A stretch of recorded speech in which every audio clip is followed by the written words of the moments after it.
Members, the Honourable David Parker. Thank you, Mr Speaker. I rise to support the appointment of the third Electoral Commissioner.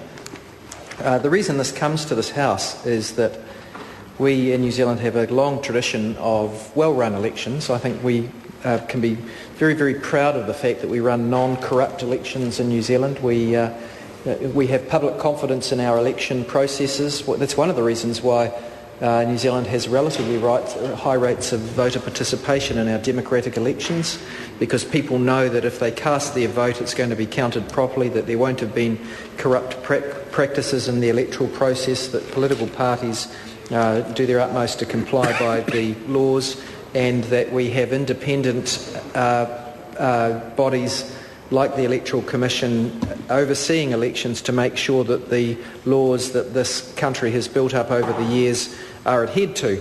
And one of the ways that we maintain confidence of political parties across the political divide in that process is that when we make appointments to the Electoral Commission, which oversees elections, we make sure that that's not a politicised process. So you don't see the former President of the Labour Party being appointed to the Electoral Commission, and you don't see the former President of the National Party being appointed to the Electoral Commission. You see independent people who are of standing in the community, who political parties across the House can agree are appropriate people to oversee elections and maintain our confidence in those processes, and also, more importantly, maintain broader public confidence in those processes so that we maintain confidence in our democratic institutions. Mr Speaker, there is a saying that the only thing worse than democracy is the alternative, which is a backhand way of saying that democracy is very, very important. We in this House all understand that democracy, for all its flaws and for all its frustrations at times, and for all its niggle and sometimes our immature behaviour in this House, overall democracy delivers better outcomes than Saddam Hussein managed to in Iraq, despite a wealth of oil money and despite various other despots in other parts of the world. Democracy delivers good outcomes. And in New Zealand we have one of the longest unbroken democracies in the world.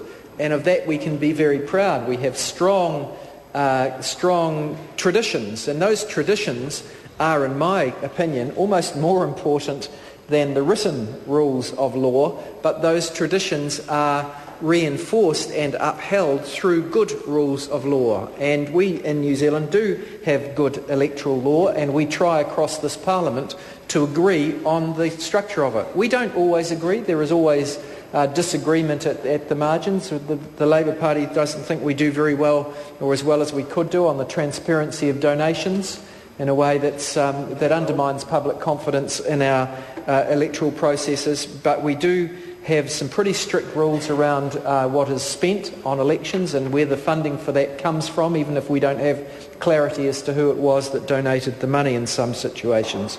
Mr Speaker, the people that we rely upon to oversee our rules around elections are at the Electoral Commission. That is the body that we have formed in recent years to take over the functions that were previously split between two bodies.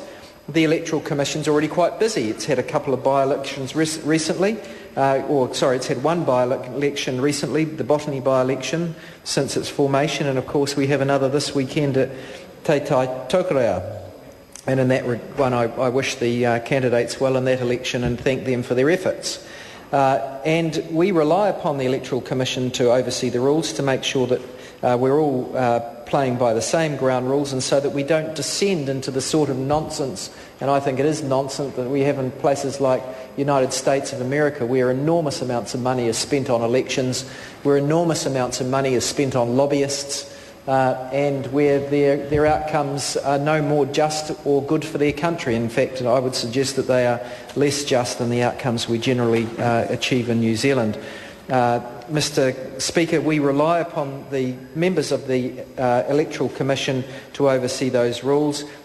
We already have two of those officers. The first is the Honourable Hugh Williams, a former High Court judge who is in charge of he's in charge of this body. I understand he's the chair. Is that right, Mr Chevelle? Thank you. He's the chair.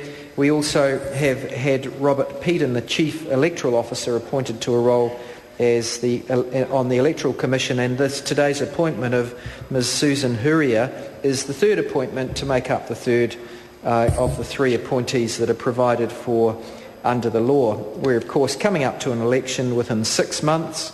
We already have the workload of the Electoral Commission in respect of those by-elections to which I've referred to.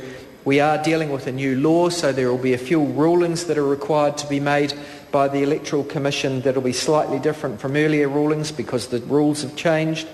There are some issues that relate to the dual sign-off that we're now going to need between parliamentary services and the Electoral Commission in respect of some spending which is a proper parliamentary purpose but also falls within the definition of an election advertisement, and therefore in respect of those perfectly legal transactions, where as parliamentarians having to negotiate both the rules relating to parliamentary services and the rules relating to the Electoral Commission, and we look forward to some sensible rulings from both of those bodies as we parliamentarians try our best to adhere with the rules of the law. So, Mr Speaker, the attributes of Ms Susan Huria have been well canvassed by other speakers, and I don't propose to repeat that. Suffices to say that her experience is wide-ranging and has included public roles as well as roles for private companies, and we have confidence on the Labour Party side of the House that she is a suitable appointee to this role. So I won't say anything more than that. Mr Speaker, the Labour Party supports the appointment of Ms Susan Huria as the third member of the Electoral Commission. Members, the question is that the motion be agreed to. Those of that opinion will say aye. Contrary, no. The ayes have it. Call on Government Order of the Day.